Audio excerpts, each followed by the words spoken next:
I'm Andrew Spottswood. I lived in Redmond. I just had a short commute here. Lived here for 15 years. Been in tech for over 20 years. Been in cyber, focused in cyber for about 10. Worked with cyber startups. A cyber startup got acquired by Accenture. Hey, Damien.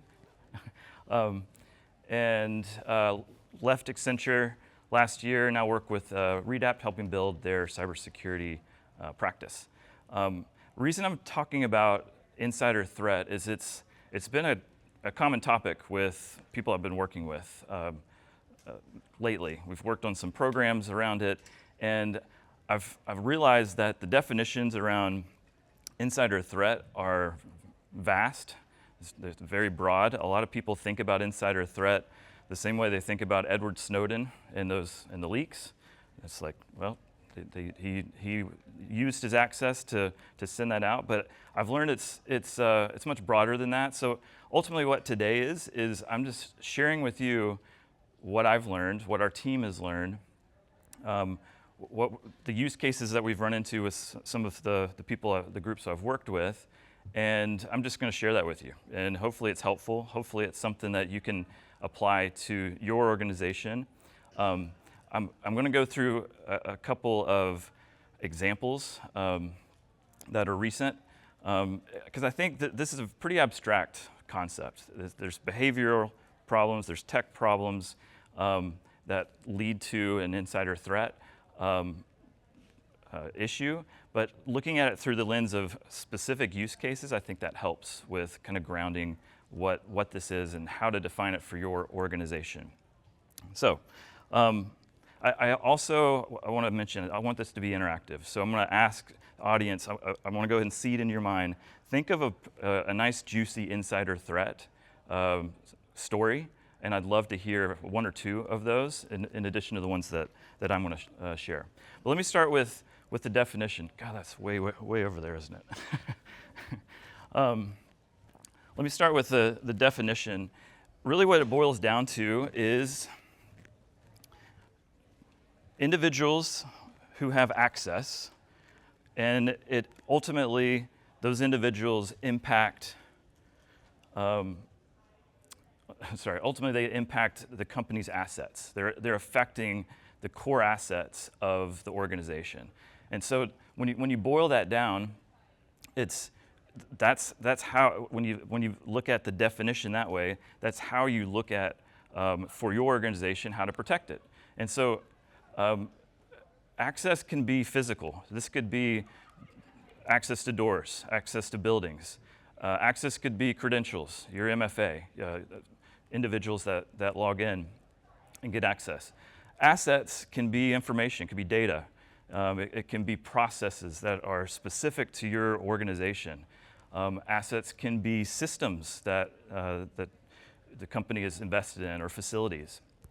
And then insiders can be what we think about as full-time employees, but a lot of the stories I even heard from Maya with Okta talking about an example where a lot of the threats come from third-party groups that get temporary access to systems, and ultimately they become insider threats.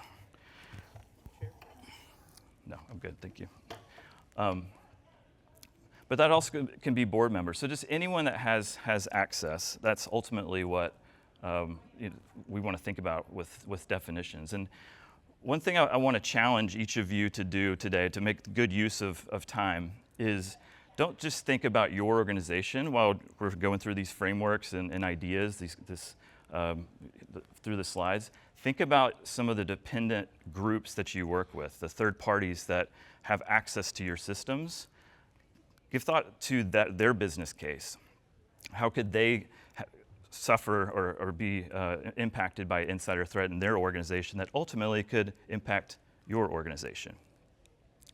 And I want to make a special point, as the definition can really evolve based on the industry that you're in, right? This can change how you deem what you deem are your critical assets, who has access, what your facilities or what your environment includes. You have to think a little bit differently about that based on if you're in healthcare. You care more about patient data, but if there's an insider threat, you care a lot about your reputation impact. If you're in manufacturing, you care a lot about the physical access. You care about the supply chain. You care about the intellectual property of how you build what you build. So think about that with your business, but also the businesses you depend on as well. All right, I'm going to go through a couple of real-world examples, recent examples, and I'm going to ask for you guys to pipe in and interact and give an example. But just a couple months ago, this is a law firm in the UK, and there was a former employee that took some very sensitive information and email blasted it to over 900 internal employees. This included salaries, this included bonus information, this included performance review. This also, there was an acquisition in the works. I don't know if this derailed the acquisition, but very sensitive information. They went back and it looked like the email came from the HR director. So like, here you go, everybody. Now you have all this sensitive information. They found out it was actually that former employee that was able to get access from 3 different restricted databases. So a lot of reputation impact. Ultimately, this affects their day-to-day. Do people trust them? Because this is global news at this point. So a lot of questions like that. Next use case, many of you might have been following this story.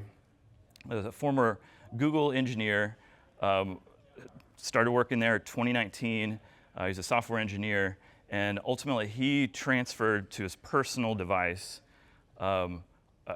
hundreds of documents related to proprietary information of how Google is building proprietary hardware, and then the configuration around the AI. Come to find out that he was working with 2 organizations in China as a leader to build out the same technology. And so this is being investigated by the Department of Justice. And ultimately, Google didn't find out about this until he announced and was acting as CEO for this other organization. They had no idea he had shipped all this information out until they went back and looked and found that he had uploaded this to a personal device and were then able to track it. So this is high pressure at this point, the Department of Justice, and then the battle between the West and China with building out AI capabilities is at stake based on this one insider threat. So I want to get some water because my mouth is getting dry. I want to ask, anybody raise your hand. You have something happen at your organization, insider threat, or a story that you know about that you could tell the audience. Does anyone have one? Ollie, thank you.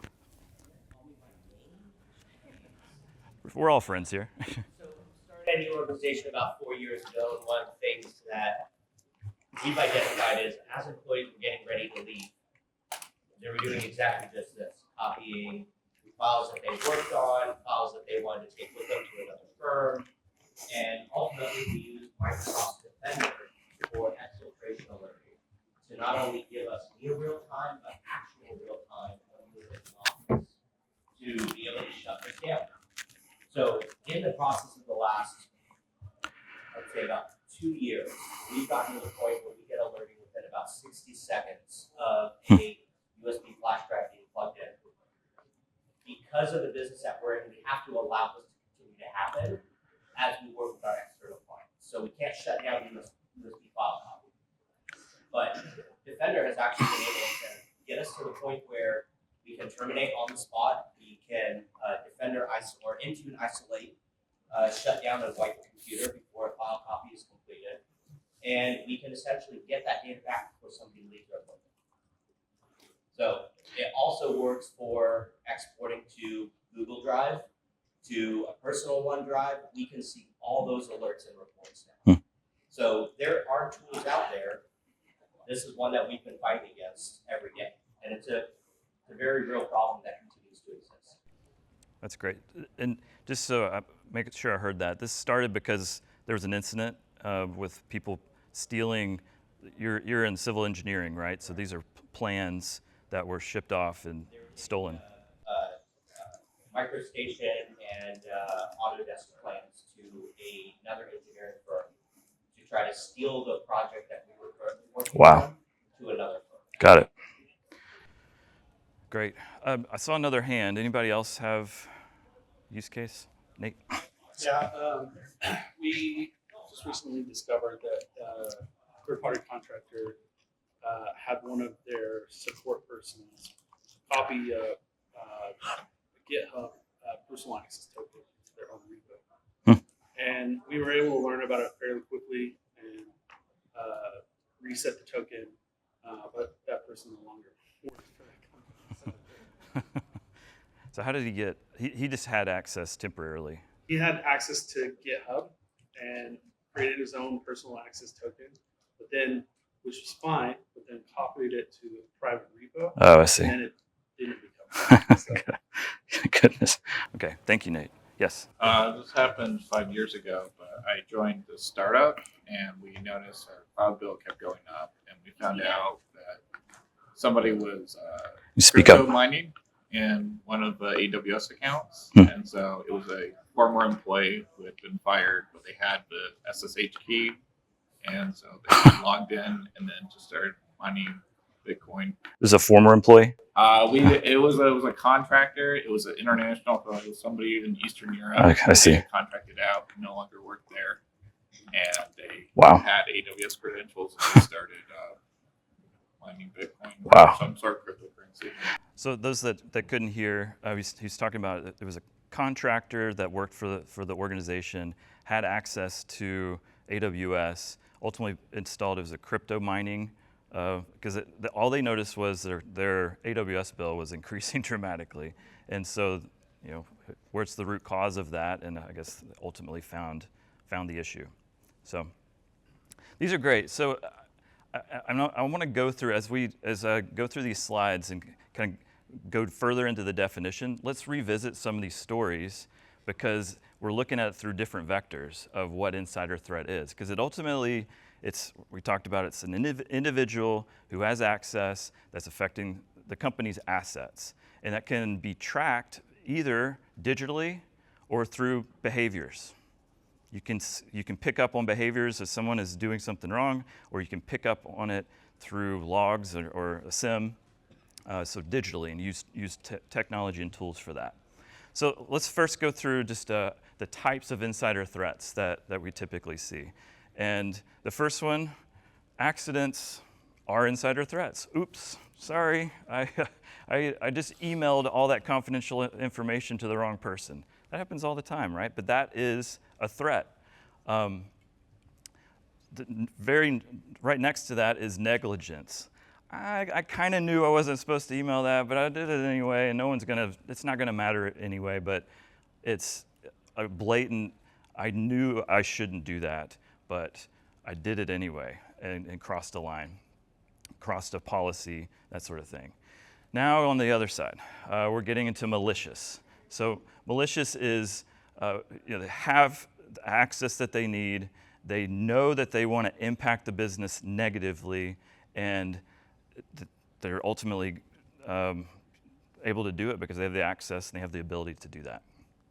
And then the last one that we see is collusion. So a trusted person has access, but they're trying to collude with someone externally, typically, to use their privilege access in connection to impact the company. So let's think about those examples earlier. The Google example. Which one was the Google example? It's collusion. Collusion was, he was working with essentially a nation state and externally to create the business. What about the law firm with the employee, disgruntled employee? Which one was that? Malicious, right. How about the employee that was with Ollie that was leaving the company but stole the plans? Which one, what do you think, the malicious? So a lot of these that kind of hit that level, they end up, or noteworthy, story-worthy, telling over drinks, like tell that story. A lot of them end up being malicious and collusion. Our job is to try to prevent all of these, right, or minimize how often this happens. Now let's move on to indicators that we typically see. So with indicators, I break them up in these three categories. So behavioral, the only way you're going to see the behavioral is by witnessing it. A peer, a manager, the people that are insider threats that are acting funny, they're not going to self-report. How are we going to find out about this? And this is also kind of a gray area. This is difficult with the organizations I've worked with because we have to ultimately work with the HR, we have to work with legal, because there's only so much that we can, accuse them of. We have to build evidence around, it looks like you are acting or using your access inappropriately. So digital, I'm not going to go through all the list here, but there's ways of tracking that, and I'm going to go more into some frameworks that we can review that can help us track that. And then social, we're looking at how are they communicating? How are they communicating externally, especially? That comes up. We may revisit this in a little bit when we come back. But also, I wanted to show this this framework of for you in your organization, or as you're thinking about the companies that you depend on, the third-party dependencies that you have, of ways of building out a program. So a lot of times when we talk about insider threat, we're talking about technology, data loss prevention, CrowdStrike, Falcon, or Code 42, things like that. But this is, if we think about it and zoom out into a program of how to implement that and track from a behavioral and a technical standpoint, we need training programs. We need policies in place. We need to assess. We need to understand our technology controls and limitations that we may have in our tech stack. The hardest part of this framework is the second one, the detection. That's the one, Ollie, you're talking about 60 seconds and you get an alert. That could be noisy, right? That could be a lot of alerts that come, and are there false positives in there? Are there, and you have to go track that down. You gotta adjust the knobs and decide what is the right amount of alerts that I should get versus the ones that, I don't need to see this. This is wasting our time what we're looking at. And then the rest of these response, recovery, and then awareness is really, what do we do once the event happened? How fast can we respond to it? What evidence do we need so that we can kind of prove that this is real? And then what can we learn from the recovery? How much did it cost us? How much did it affect our reputation? And just use all this information to continue to build the program, because this is more, all of this is more of an art. It's not a science. There's a lot more of, we need to shape it based on our user base, our tech stack, our controls, and the evolution of the business and how we use the technology. So I want to show this example. This is kind of an anonymized view of the digital journey for tracking insider threat. And so I'll walk you through it briefly, and I want to go revisit some of the use cases as well. But a normal user, we need to let them log in all the time. We don't need to stop the use of business, but normal user versus an administrator are just going to have different access rights. And so some of the secret sauce in the tech stack is right there in the authentication. We need to make sure MFA is set up. We need to make sure the controls, the policies are in place. And then so that we can track the actions that ultimately end up in a SIM and end up in logs. And it spits out to the point where we're tracking normal behavior, we're tracking suspicious behavior, and then we're ultimately getting to malicious behavior where we can block that. And we want to build that into an automation over time. So it takes time to, right, like I said, adjust the dials for your organization based on the controls that you want. And we need to go back to the very beginning of the definition of insider threat when we look at a schematic like this, is define what do we care about? What are we trying to protect? What critical assets in our organization? Are they CAD files? Are they intellectual property? Is it access to a building? So put some definitions around that. That's the baseline. And then that's what you start to tweak in your systems. That's what you get alerts on. That's what ultimately is going to, where you're going to get the alerts that are effective for your business. Let me go back. Sorry. So with the law firm example, where did things fail with the law firm? How was he able to get all those files? What's the place that you'd pinpoint? Administrative access, for sure. He was able to get access to 3 different restricted files. Where else? Sorry? With the personal devices, because he shouldn't have been able to get onto or use an email from, so. Impersonating, yeah, I think the ability to impersonate the HR director, Yeah. that's hard to fix, but that is something to lessons learned and review to go back to. So very good. Sorry, go ahead. I can't remember if the first person mentioned it or not, but I was gonna say, like, when the person was a former employee, so like really the root of the problem is like the authentication tokens, like they weren't revoked. Because if access had been properly revoked, you wouldn't have been able to access the 3 systems, wouldn't have been able to then impersonate. Like that would have been kind of the root cause. So they didn't properly offboard this individual. Exactly. Very excellent point. That's true for the examples from the audience as well, as these are contractors or former employees, and putting in rigor with onboarding and offboarding is just it's a policy change, a process change that just needs to be enforced, and we could have avoided those incidents. How about with the Google example? Where was the issue there? Seems like the exfiltration was not monitored. Right, they weren't tracking that these very sensitive files that were proprietary to Google were transferred to a personal device. I mean, that seems that they didn't even know about it. That's still crazy to me that they didn't even know about it until they found out about the PR release in China. So they putting in controls with certain files with restricted access cannot be moved outside of, put on personal device, things like that. There's policies and controls that could have been put in place. Okay, very good. Okay, next one. This one is tricky. Behavioral.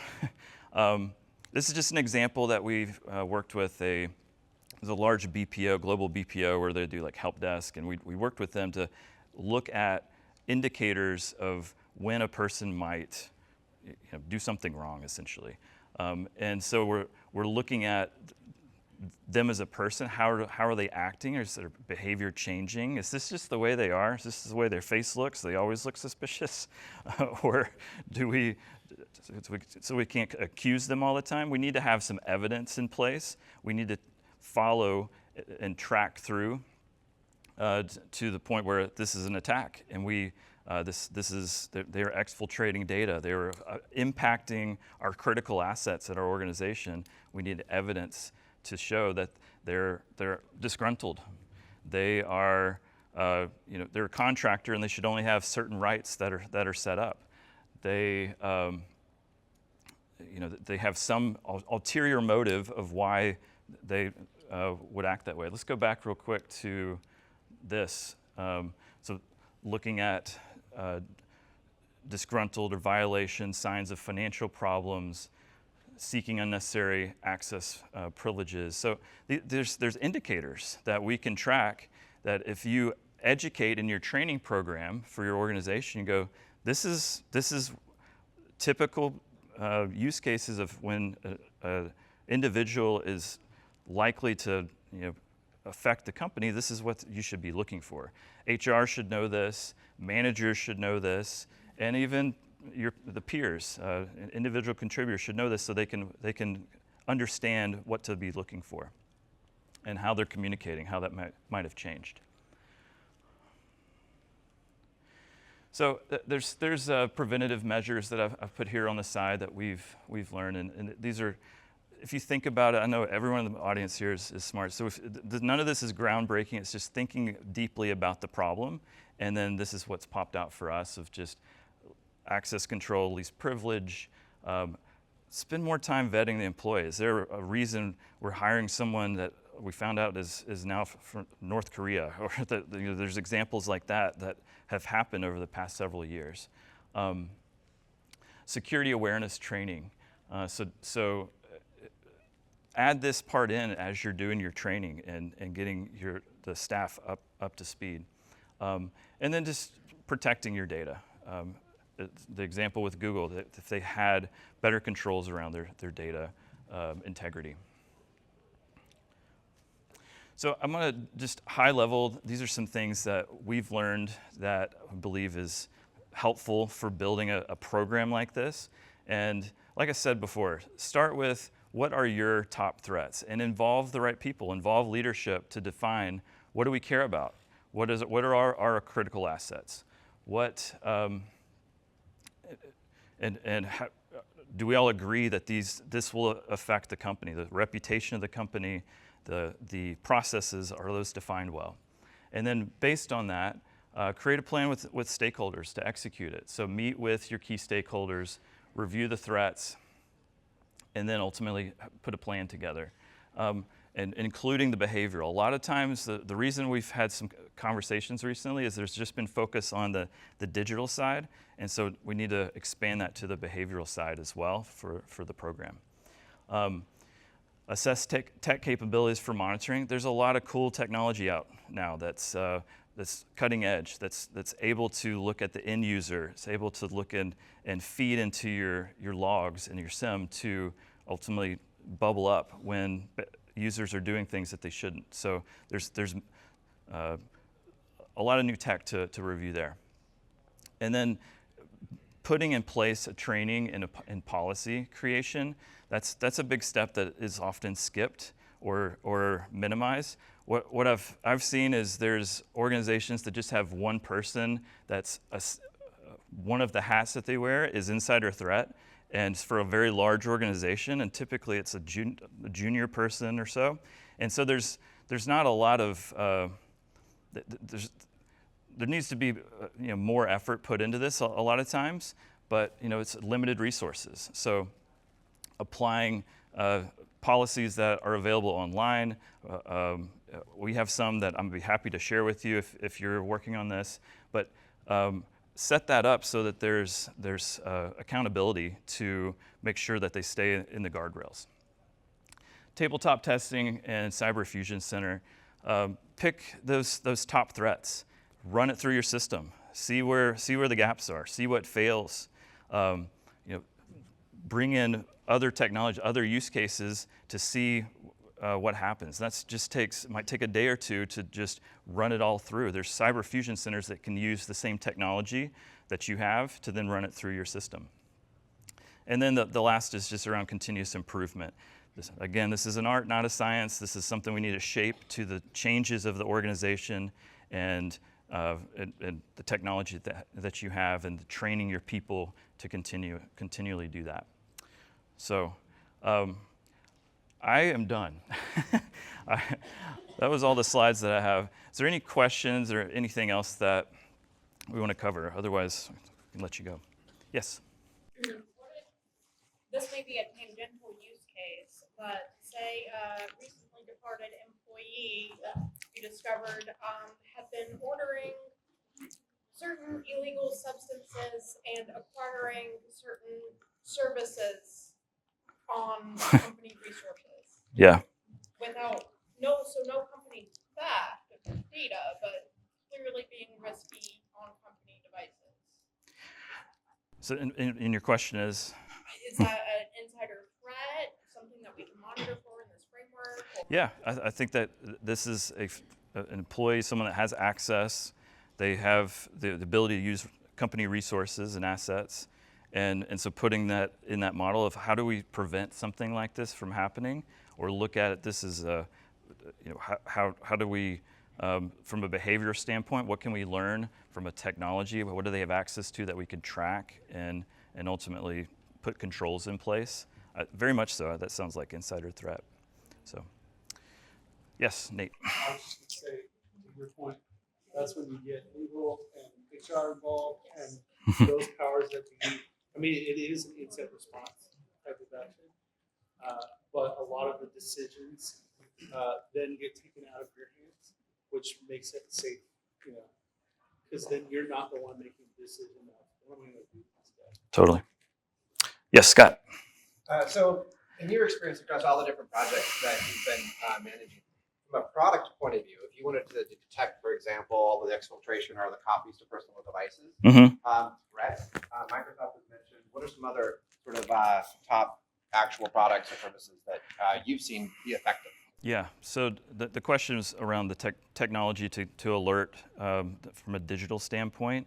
And some of the cool tech I've seen is, CrowdStrike has some interesting DLP tools that are relatively new. I don't know how well it works. Sometimes there's feedback about how well that works. There's more one-off products like Code 42 that do that as well from the end user standpoint, and report behavior back, and you can train it. There's a handful. It really kind of depends on your tech stack and then what your existing platforms in place. But there's not a ton out there, and they really need to kind of be vetted for your organization. But great question. Yes. You talked about it just at the end about having how much organizations focus on insider threat. Is there like a rule of thumb for how much of the staff or focus should be on insider threat versus your typical threat? This is one of many responsibilities of most cybersecurity teams or IT teams. So we only have so many hours in the day type of thing. The reason and we're a third party that supports that, so people bring us in to help set up the policies and set up the program, and then the company kind of runs it. So rule of thumb wise, it's the goal is to those last steps of have a program in place, build an education and educate your team, or your organization about the definitions around this and what the indicators are and how to spot it, and then have some technology in place. So I think how deep the implementation goes is really the question of how much time do you have, how much budget do you have for it. But rule of thumb, it's going to vary with every organization. So it's a good question. Anybody else? Yes, sir. Just piggybacking on that same question. If you have a small team of like 3 to 5 people, and you don't have those people, are there external recommendations that you have, such as your companies to come in and assist with that instead of direct assessment? Yeah. A lot of times it's the approach that I recommend people take with a small team, or if you're bringing in a third party, is you always want to start with a baseline assessment. What are our gaps? What do we not know about the impact of insider threat? How do we categorize at the very top the impact that would happen if someone took our intellectual property or emailed our AI configuration? Do we have things in place for that? So assess. And third party is helpful because it's a fresh set of eyes to do that. But then go quickly to the tabletop and test out what's the scenario that's going to happen if I take these critical or these sensitive documents that are restricted and put them on my Gmail account. Can I do that? And go through different scenarios of how can I get that data outside externally where a competitor could get it. Or whatever those worst case scenarios are. And so I recommend the assessment, recommend tabletop, and then decide what is the investment we want to put in with our time or budget to address this. So, yeah. Hey, Ali. Andrew, at the beginning, you talked about hardware. And I think that's something as we become more of an online cloud infrastructure, a lot of people still forget about. Something we're going through right now is 802.1x on physical switches in the offices. Guests can come in, plug in on the LAN. You don't have 802.1x installed or set up properly, they can have pretty quick access to brute force your local network, right? Guest Wi-Fi is another one. Data centers. A lot of people still are in shared data centers, and we have 2 locations. We had an incident where the data center folks left the rack not unlocked, but they didn't latch it, and the door propped open. Mm-hmm. Luckily, we have netbox that alerted us because the magnet wasn't closed. We were able to call them. So physical is something that people still, to this day, gloss over. And I think it's still a very important thing to insider threat because it's touchable everywhere we are. Yeah. That we have a physical location. It's a great point because, again, a lot of times in our head, we define it as someone emailed themselves some sales data that they took it to a competitor. That's how a lot of us think about that, or Edward Snowden. But the facilities access, the physical access to get online, to brute force your way to get access, that's a vector to really heavily consider, for sure. Yes?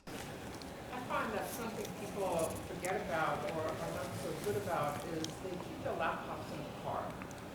Right? And you have a lot of sensitive stuff, and it's usually not encrypted, and people don't even think about it.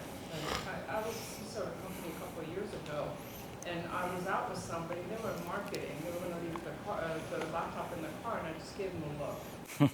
Okay. But again, people just do that. And they It's a simple thing. Put it in the trunk, or leave it at the office, or leave it at home. That's true. And that's policy creation. Like, this is the policy that we're asking because you have access to sensitive information. This is our policy with using your devices that we give you. especially enforcement. Enforcement. If you don't need policy, what happens? Right. Great points. Thank you. Yes, sir. Instead of threat teams becoming much smarter and putting in more safeguards and controls, are you seeing that these bad actors are becoming more sophisticated? Are still they going after the low-hanging fruit over there? I'm seeing both. I think that's a great question. The topic of insider threat has increased a lot just with my people I've interacted with, and I think it's because of both. We hear stories about the Google engineer, and that's not that sophisticated, but it's very damaging. And then you have the one with the law firm that is somewhat sophisticated. This is a former employee and got access to 3 different databases. Like, it's both. I guess we're seeing that there's a lot of baseline controls set up that, from an access standpoint, just prevent the physical and the digital access to things. That's just step number 1, basically. And a lot of times that's just not done very well, or the process isn't in place. The earlier point about onboarding and offboarding. So, great question. Yes?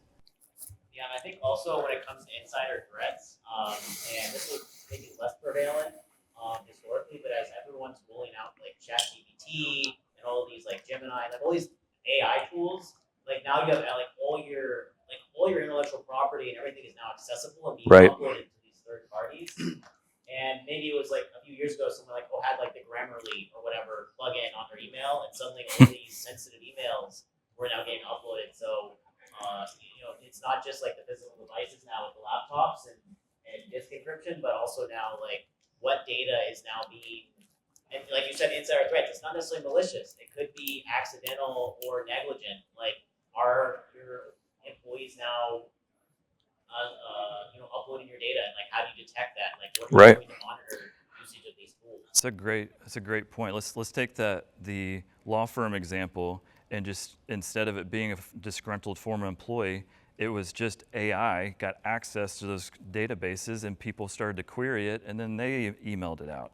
it's a similar thing. Yeah, I saw a thread from a lawyer, so in a legal firm, asking, I think it was a Microsoft representative, like with ChatGPT or one of their tools, is like, I have different legal cases on like the same system that I'm processing that like they can't share details between these different cases. And so if you're digesting this data and I'm asking for legal advice, are you now pulling information from these separate legal cases and informing this other one where there needs to be that boundary? Right. And so it can get very nuanced and like, and again, it's the accidental kind of things. Like, do you understand your tech stack and like, well, like how it's interacting even within itself? Right. And like, are you crossing things there? It's so, and that's a double-edged sword because I work a lot with Microsoft and some of the other AI technologies, and because AI is so new, there's a push for Copilot to just get access to everything. They want to keep it open so you see value from using this AI technology, but really, from our standpoint as practitioners, we have to put those controls in early. And we're actually stunting the growth of using AI while we do that, but that's a necessary part of. Technology may be your insider threat versus your actual. Yeah, just like I got hacked by the projector earlier. Yeah. Okay. Anything else? This is a great discussion. I appreciate it. Okay. Well, thanks everyone. Thanks for coming.